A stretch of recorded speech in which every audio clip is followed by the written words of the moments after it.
رب العالمین الصلاۃ والسلام علی سید الانبیاء والمرسلین وآلہ طیبین الطاہرین المعصومین الذین اذهب اللہ عنہم الرجس وطہرہم تطہیرا اللہم صل علی محمد وآل محمد وعجل فرجہم اما بعد فقد قال اللہ تبارک وتعالی فی کتابہ المجید وخطابہ المتین وقولہ الحق وهو اصدق القائلین بسم اللہ الرحمن الرحیم انک لعلی خلق عظیم۔ میرے محترم ناظرین، مسلسل اخلاق اسلامی کے عنوان سے گفتگو چل رہی ہے۔ تو پہلے عرض کر چکے ہیں، اخلاق یعنی ایک اچھی عادات، اچھی صفات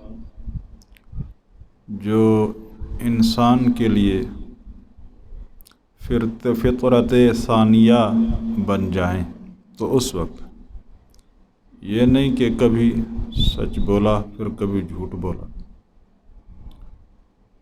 کبھی اچھی طرح سے کسی معاملے میں پیش قدمی کی پھر اس سے ہٹ گئے، یہ چیز نہیں ہے۔ اور یقینی بات ہے ہمارے لیے نمونہ عمل سیرت سرکار نبی اکرم صلی اللہ علیہ وآلہ وسلم ہے۔ تو ان کی بابرکت زندگی میں ہم نے دیکھا سوائے اچھائیاں کے کوئی اور چیز کا وجود نہیں ہے۔ اوروں کی زبان غلط استعمال ہوئی، وہ اچھے طریقے سے پیش نہیں آئے، لیکن بہرحال آپ رحمت للعالمین کے مصداق رحمت بن کر اور چلے، چاہے اپنا چاہے پرایا۔ تو آج حسن سلوک در مقابلے یعنی اچھا اخلاق، حسن خلق یہ اچھا اخلاق کہتے ہیں۔ یقینی بات ہے تو حسن خلق اس کے مقابلے میں پھر بدخلقی کا عنوان آتا ہے۔ جہاں حسن خلق قابل ستائش اور قابل مدح ہے، وہاں پر یہ بدخلقی، حسن خلقی بدخلقی، یہ بدخلقی قابل مذمت چیز ہے، اچھی چیز نہیں ہے۔ لیکن آج میں چاہ رہا ہوں کہ پہلے عرض کیا تھا کہ اگر اخلاق اچھا ہے تو اس کا نتیجہ کیا ہے۔ روایات کی صورت میں نے عرض کیا تھا کسی حد تک کہ رزق میں اضافہ، جنت ان لوگوں کا مقدر۔ آج یہ ہے کہ اگر کوئی بدخلق ہے تو اس کا نتیجہ کیا ہے، اس کا بھی کسی طرح سے میں نے پیش کیا ہے، لیکن پھر بھی ایک مرتبہ روایت کی روشنی میں ایک جسے کہیں کہ خاص موضوع کے عنوان سے بدخلقی قابل مذمت ہے اور نتیجہ اس کا کیا ہے۔ تو چلتے ہیں پاک پیغمبر صلی اللہ علیہ وآلہ وسلم کے محضر مبارک میں۔ آپ فرماتے ہیں کہ خصلتان لا تجتمعان فی مسلم، اگر کوئی شخص مسلمان ہے تو اس میں یہ دو صفتیں جمع نہیں ہو سکتی۔ کون سی؟ البخل وسوء الخلق، مسلمان بخیل ہو اور مسلمان بد اخلاق ہو۔ مسلمان ہمیشہ صاحب اخلاق ہوتا ہے، صاحب کردار ہوتا ہے، اسی لیے جب ہم روایات میں دیکھتے ہیں حقیقی مسلمان اور حقیقی مومن، حقیقی شیعہ علی بن ابی طالب، کیونکہ شیعہ تو مومن مسلمان، لابد جب ایک شیعہ ہے تو وہ مومن اور پھر مسلمان عنوان ہے اس کا۔ اس کے متعلق روایات میں یہ ملتا ہے کہ اگر کوئی ایک قریہ، ایک گاؤں ہو یا ایک شہر ہو اور شیعہ کے متعلق سوال ہو، گویا کہ حقیقی مسلمان، حقیقی مؤمن کے متعلق جب سوال ہو، صحیح سیرت نبوی کو اپنانے والا اور صحیح سیرہ ائمہ کو اپنانے والا اگر وہاں پر سوال ہو تو یہاں پر کون ہے آپ میں سے جو امانت دار ہو، سچار ہو، صاحب صفات عالیہ ہو، تو وہاں یہ نہیں ملتا ہے کہ کچھ، بلکہ تمام کے تمام لوگ کہیں کہ جی اور تو کوئی نہیں، ایک بندہ ہمارے درمیان ہے۔ یعنی اس طرح سے انسان کو صاحب اخلاق ہونا چاہیے کہ سارے دشمن اس کا اعتراف کریں کہ یہ ایک عظیم اخلاق کا مالک ہے، لہذا بد اخلاقی مسلمان کے لیے زیب نہیں دیتی۔ اسی طرح سرکار کے بعد پھر امیر المؤمنین علی بن ابی طالب علیہ الصلاۃ والسلام کے محضر مقدس میں چلتے ہیں، نجف کا شہر ہے، فرماتے ہیں کہ من اللوم سوء الخلق، یہ جو بد اخلاقی ہے، رل سوء الخلق یعنی ایک پست جسے کہیں، پست کا عنوان بد اخلاق ہوتا ہے۔ پس جو بلند پائے شخصیت ہو، یعنی اس کے لیے یہ چیز اچھی نہیں، بد اخلاقی قابل ملامت ہے، یہ پستوں کی نشانی ہے، لعینوں کی نشانی ہے، ان کا عنوان ہے سوء الخلق۔ پھر اسی طرح دوسری جگہ پہ ارشاد ہوتا ہے کہ مولا امیر علیہ الصلوۃ والسلام سے، من ساء خلقہ عذب نفسہ، عجیب ہے، اگر کوئی شخص بد اخلاق ہے، عذب نفسہ، تو گویا کہ اس نے اپنے آپ کو عذاب میں مبتلا کیا ہے۔ آپ دیکھ لیجئے، گویا کہ یہ ایک طرف سے نتیجہ بھی، ایک طرح سے نتیجہ ہے بد اخلاقی کا، کہ اگر کوئی شخص بد اخلاق ہے تو اس کا نتیجہ کیا ہے؟ اوروں کی وجہ سے نہیں، بلکہ اپنے آپ کو خود جہنم کے لیے تیار کر رہا ہے، یا اپنے لیے خود جہنم کو تیار کر رہا ہے۔ عذاب الہی استغفر اللہ ربی و اتوب الیہ۔ اے کاش کہ اس معاشرے میں ان چیزوں کو مد نظر رکھا جائے، جس طرح یہ ہمارے جو دینی مدارس ہوتے ہیں، ان مدارس میں اخلاق الہی، اخلاق اسلامی اور درس اخلاق کا عنوان ہوتا ہے، اسی طرح جو دوسری درس گاہیں، یونیورسٹیاں، کالجز، اسکولز، اگر ان میں بھی یہ اہتمام ہو، اور عمومی سطح پہ بھی جس طرح کچھ اسلامی معاشرے میں اسلامی تنظیمیں درس اخلاق کا اہتمام کرتی ہیں، اگر یہ چیز عام ہو جائے تو بہت ہی ایک اچھی اور قابل مدح بات ہوگی کہ ہم اپنے معاشرے کو بچائیں جہنم کی آگ سے بہتر ہے۔ پھر فرمایا جس طرح عرض کیا، من ساء خلق عذب نفسہ، خود کے لیے گویا کہ عذاب الہی کو تیار کرتا ہے۔ پھر اس بد اخلاقی کا نتیجہ کیا آئے گا؟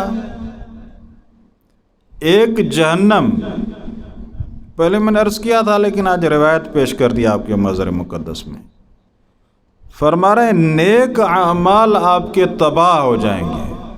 کون سی صورت میں؟ یہ صورت جب بد اخلاقی کو اپنایا جائے گا۔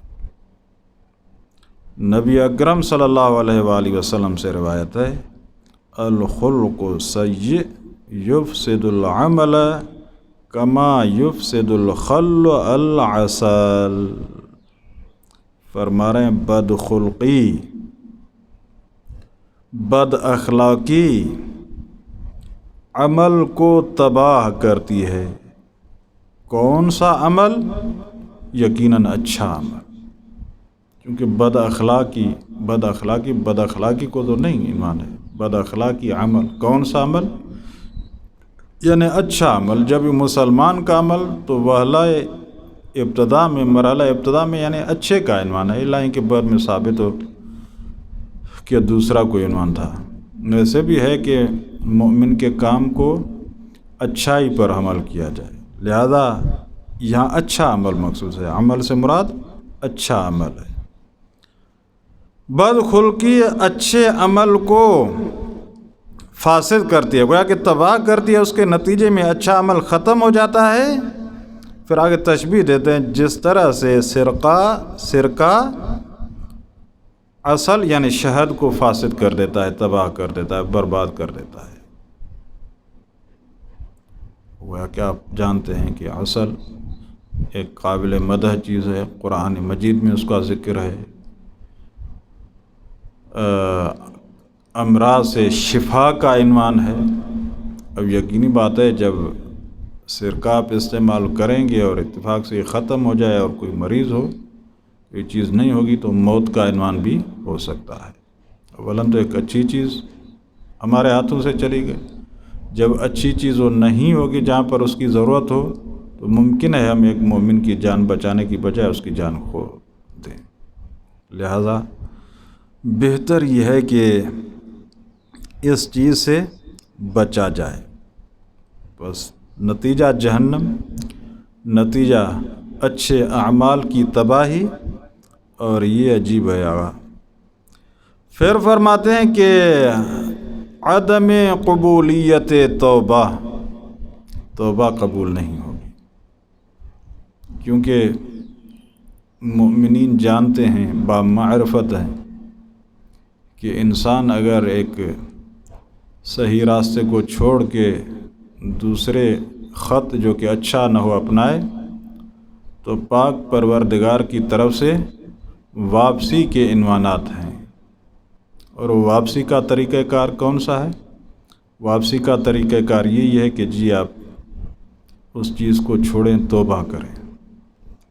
البتہ توبہ یہ جو ہم زبانی کرتے ہیں اور کانوں پہ ہاتھ پھیرتے ہیں، یہ مقصود نہیں ہے، اس کی اپنی شرائط ہیں، اور اگر خالق کائنات کی توفیق رہی، چونکہ یہ عنوان ہے تو شاید اگلی مرتبہ میں اس حوالے سے توبہ کے حوالے سے گفتگو کروں گا کہ توبہ کیا ہے، اس کی شرائط کیا ہے، اور اگر توبہ قبول ہو جائے تو پھر اس کا نتیجہ بھی کیا ہے۔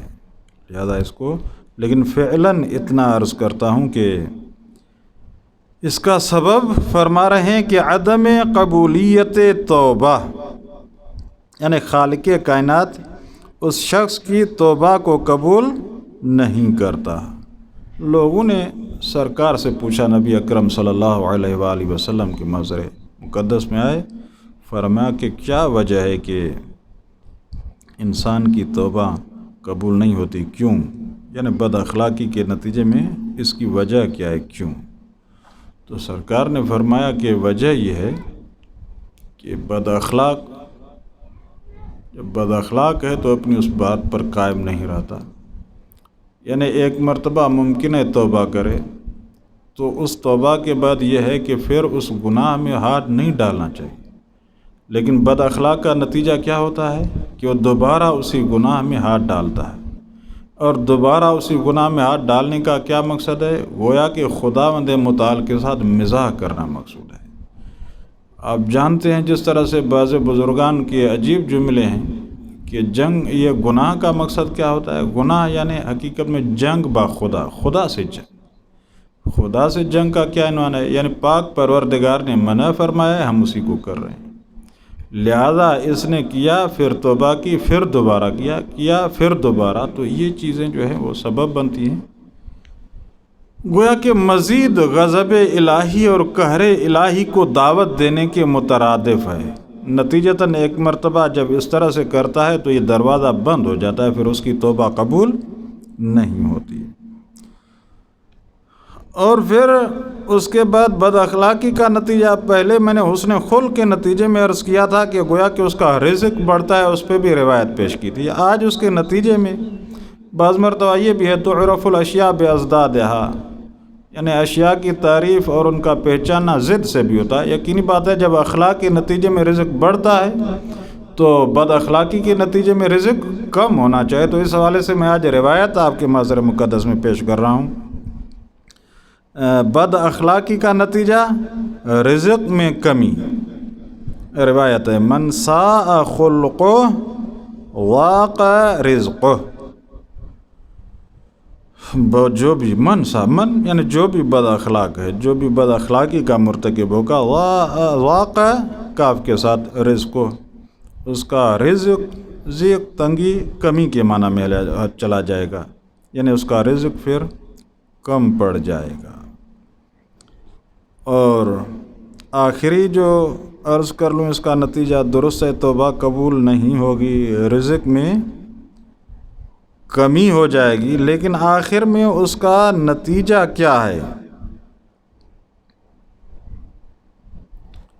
تو عزیزان من، نتیجہ اس کا پھر آخر میں یہ ہے کہ انسان کو بد اخلاقی جہنمی بنا دیتی ہے۔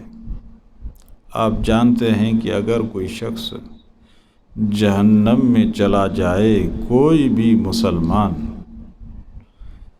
تو جنت سے بھی گیا،